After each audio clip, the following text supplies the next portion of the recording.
Welcome back to StarrSoap's channel. How are you today? I'm doing good. Today I'm going to be remaking black raspberry vanilla soap. That's right, this soap is so popular I can hardly keep it in stock. Ha! So I gotta make it again. Now if you don't know who I am, my name's StarrSoapy. I'm the Queen Soaper here at StarrSoaps. So if you're not already and you'd like to be, hit that subscribe button down below, become a member of the StarrSoaps family and feel the soapy love. Alright, come along with me and let's go make black raspberry vanilla. Squee! So, first things first, we're going to mix our oils up until they are all mixed together with the milk in there as well. And it's goat's milk in this delicious batch. Before I add my cooled lye water. And I've got mulberry silk in here, so there are clumps. So I'm always sieving it out and get all those clumps out and rinse them down the drain. So we've just got the beautiful, clear, pure lye water going in. Now it's time for the spiral of emulsification. Wow, I love making soap. So this batch of black raspberry vanilla is happening at the last minute in a hurry after I sold out of all my bars at the last market that I went to, the Under the Mountain market.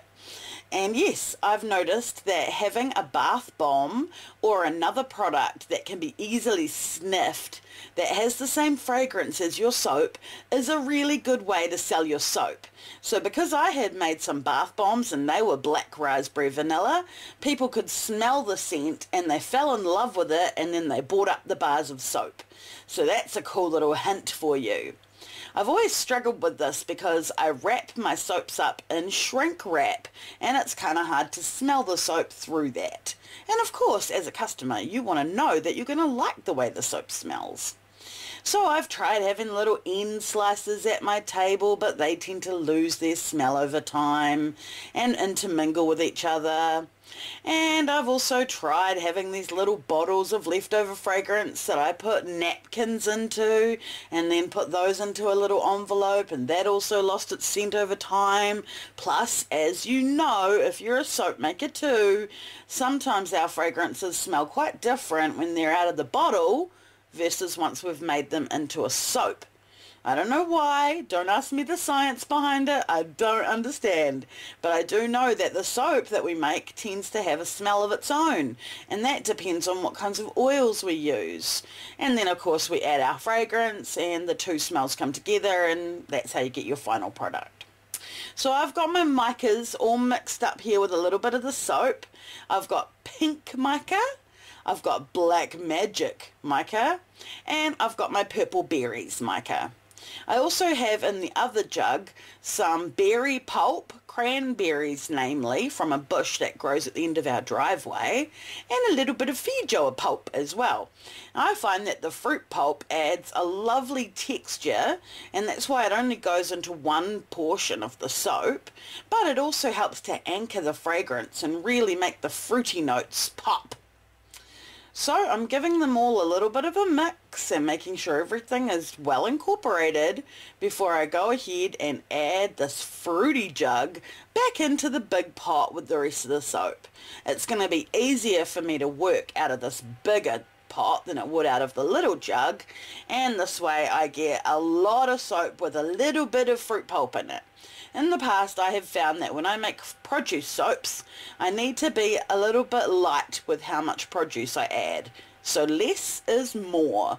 And when I start trying to whap in heaps and heaps, that's when problems arise. Either the soap doesn't get thick enough, like happened with one of my pumpkin chai batches, or it ashes really bad when it's curing. That happened with one of my old batches of black raspberry vanilla. So yeah, less is more, guys. Less is more. So I'm going to go ahead and pour that fruity section in and make sure that I get every last bit scraped down, scrapey off the jug, because we don't want to waste any of that beautiful soap. Give it a little bit of a swirl to help it settle nice and flat, and now I'm going to come through and I'm going to pour my colours in. So I'm pouring my colours from up high so that they will sink down into the soap, and then I can do a hanger swirl. And I've done this before and I love how it turns out.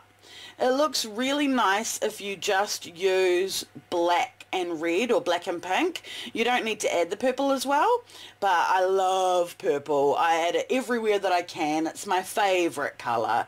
So the purple's going in as well. And here's the last colour, that lovely pink.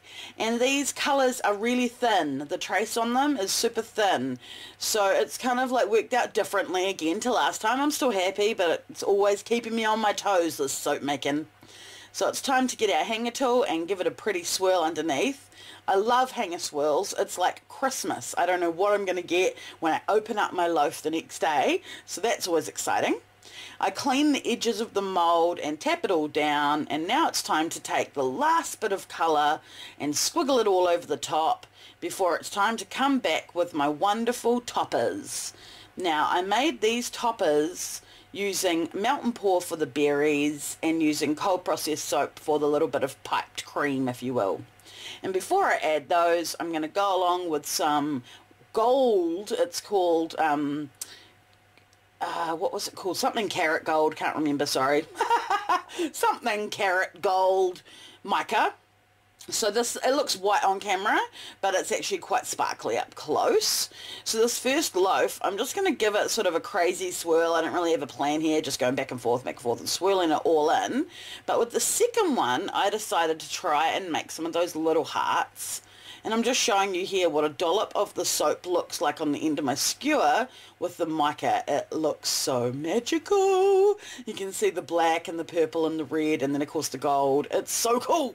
So anyhow, I'm going to come through and make those little hearts with these dots. That's the plan anyway. I follow Auntie Clara on Instagram, and she posted a soap the other day with these little hearts like this, and I was like, oh, that's right. I remember that technique, and it's really beautiful. So that's what I decided to do here. So please leave me a comment below and let me know what you think. If you prefer the one with the colour all swirled all over it, or if you prefer the one with the little hearts. Because I think I might try and stick to that for my future. Now, I always say this and I never do it, but I want to try and stick to that for my future design. Okay, guys? So yeah, let me know what you think.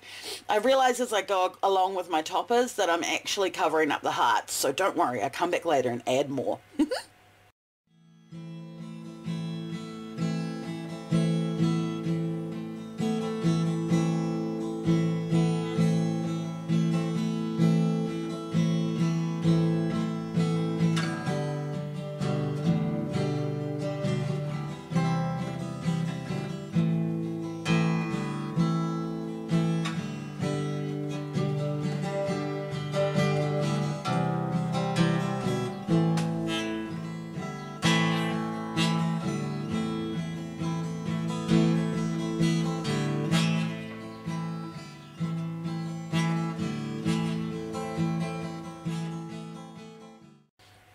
So they sit overnight and we're back again to cut them. And actually in this case, as you can probably tell by my lighting, they sat for the rest of the day and I'm back late at night to cut them. Now, my husband and I have been working on my cutter because I've been having all sorts of troubles with it.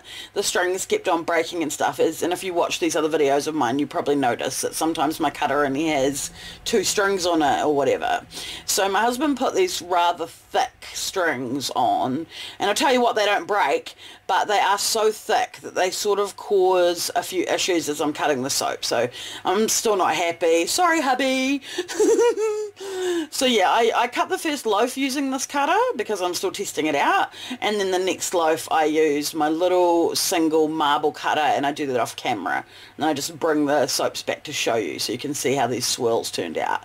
I love how these swirls turned out, but speaking of less is more, you can tell there isn't very much fruity section, and at least in this first set of bars. It should be more like half of that fruity pulpy and then the colour swirled on the top, sort of half and half. This one's a bit more like it. And you should see more berry bits through that soap as well. So, you know, add a little bit more berries next time as well. You can see along the edges how the soap has flayed, and I think that's down to those really thick bits of wire that my husband's put on there. Yeah, so I'm not that happy with that. But they did cut the soap well, and the soap is all even, and that's good. And even with those dollops on top that I made in a previous batch, so they're super rock hard. And I really do recommend that if you're going to do this, make sure they are the right size for your bar. When you make soap and you put on dollops that have cured and they're too big to cut, and then you come to cut the final soap, all sorts of problems can happen. Ask me how I know. Now, those little tiny slices on the very, very top that I put on off camera, but you can see them now, they are actually little tiny decorations that you're supposed to put on your fingernails and do like fruity fingernails or whatever. Oh my gosh, that looks like a fish. I love it. Anyhow, they aren't soap. They are the only thing on here that are not soap, but they will just fall off. So because they are actually not made of anything that will dissolve, they are probably kind of bad for the environment, and I will never use them again. I did it this one time, and then I was like, bugger, when I realised, excuse my language, blast, when I realised. I thought, oh, those are not dissolvable, and they're going to get rinsed down the drain, and that's bad. So don't do this, guys. Learn from my mistake here, and I will never make this mistake again either. Our waterways are precious. Our marine life is precious, and we need to protect them. So try not to put anything on your soap that is tiny, that is not made of soap. I have the ability to make little tiny soap toppers out of my soapy dough, and that's what I should do. So that is your soapy tip for the day from Crystal Starr at StarrSoaps. I'm showing you some pictures now of the soap in the mould, and it looks so pretty and glossy. There is just something so attractive about wet soap. And I'm also going to show you 100 million different angles of the same two loaves of soap, because I'm trying to be a photographer here and be creative.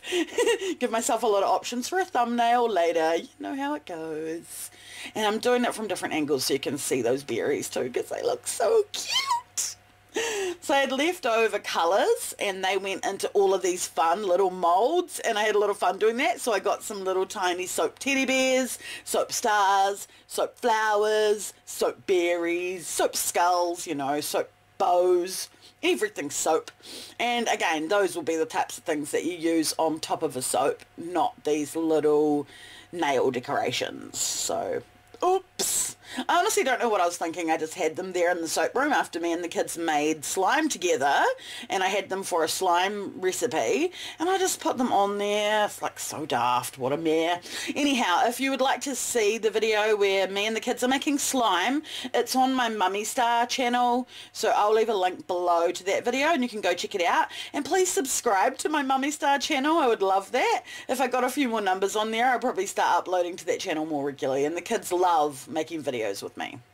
So here we have the cut bars before they were cleaned up, unfortunately. I did go along and bevel them, and then as soon as they were cured, I packaged them and labelled them, and I've already sold about half of them. They're so popular. So if you're a soap maker, make black raspberry vanilla.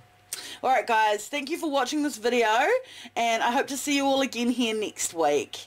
Feel that soapy love. Bye!